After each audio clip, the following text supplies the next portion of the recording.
This is Jamie Drummond for Good Food Revolution. I'm sitting here on a lovely, lovely, hot Toronto summer day with none other than James Chatto. James, how are you today? I'm very, very well indeed, thanks.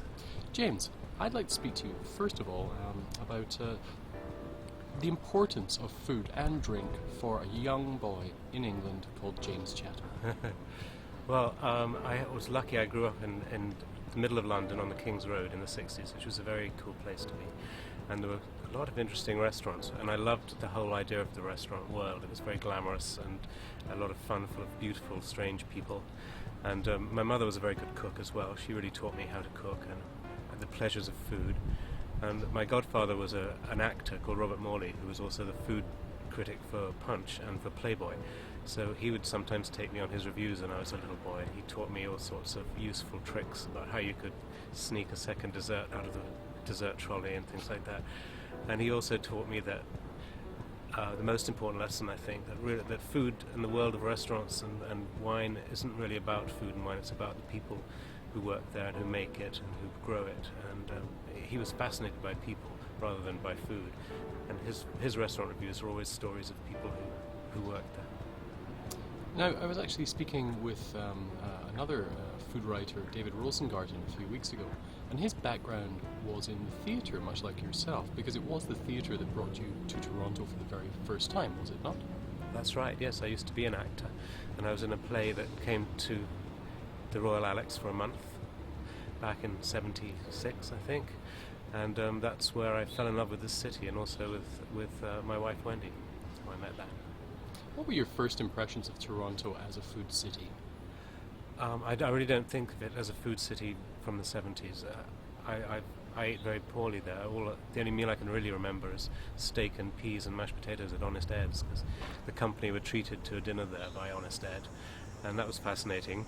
But the food was, well, it reminded me of the sort of food that we used to have in England decades earlier. It was very unadventurous, and it didn't taste real.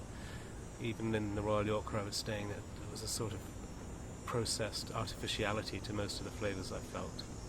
And when I came back in the 80s, that had largely disappeared. How do you feel the Toronto food and restaurant scene has developed since you returned in the 80s? Well, it certainly have come a long way. I mean, we've all been educated in different cuisines. We've all opened our eyes to the rest of the world. We've had a marvellous influx from our immigrant communities bringing their own cooking and their own dishes, and now ingredients are startlingly accessible to us. We're almost spoilt for choice. It's not a linear narrative. The food in Toronto, it's constantly swirling around the economy and around people's tastes, and so I don't think you can say that it's a line on a graph like that. It's more of a tangle of threads, but it's always fascinating to me to see which ones come and go and which ones are in the ascendant. I think it's a marvellous and very, very fast evolution that we've witnessed in this city in the last 20 years. Now, I'd like to ask you, James, about the current projects that you're working on. I know that you've been heavily involved in gold medal plates for a few years now. Please explain that for our viewers. Well, Gold Medal Plates is a brilliant initiative that raises money for Canada's Olympic and Paralympian athletes by having chefs competitions in every city, and then we take the winner from each city and get them to compete at the Canadian Culinary Championship. And some people thought that would be ending with the Vancouver Olympics, but in fact not. We're now setting our sights on London in 2012, and then on Russia for the Winter Olympics beyond that. So it's going to carry on, because it almost has a life of its own now as a culinary competition. We're bringing together the 80 best chefs in the country, the best food writers in each city, each province, and we're really actually trying to sew together a nationwide net of linking chefs and food writers and culinarians and chef instructors across the country, because we're very good at being a country of separate city-states here, and I think it would be in everybody's best interest if we can get beyond that a little bit and see if we can't develop some kind of Canadian identity in food. Now, how many years have you been doing the gold medal plates for? I've been doing that for 5 years now. 5 years? Yeah. And we have David Lorison on board as our wine advisor, which is fantastic, fantastic, yes. because he knows Canadian wine so well. And Jim Cuddy of Blue Rodeo is our entertainment guy. So Great. He finds wonderful people to perform for us in every city as well when he's not doing it himself. And yeah, so it's a great party. It's like being in a rock band and traveling across the country every fall and staging these fabulous galas. And I have such a good time doing it. So that's one thing I'm doing. I have a blog, jameschatto.com, which is always fun. I still am senior editor of the LCBO magazine, Food and Drink, so I get to write about wine and booze for them. And I edit Harry Rosen's magazine, so I get to write about clothes. Oh, right. And then next week I'm off to Greece for a while to start writing a new book, which will be about all the things I love to eat and drink most in the world. Another self-indulgent project. Will this be in a way a sequel to The Man Who Ate Toronto? Not really, no. It's much more selfish and personal than that. It's really more about what I ate in the holidays kind of thing, but on a global scale.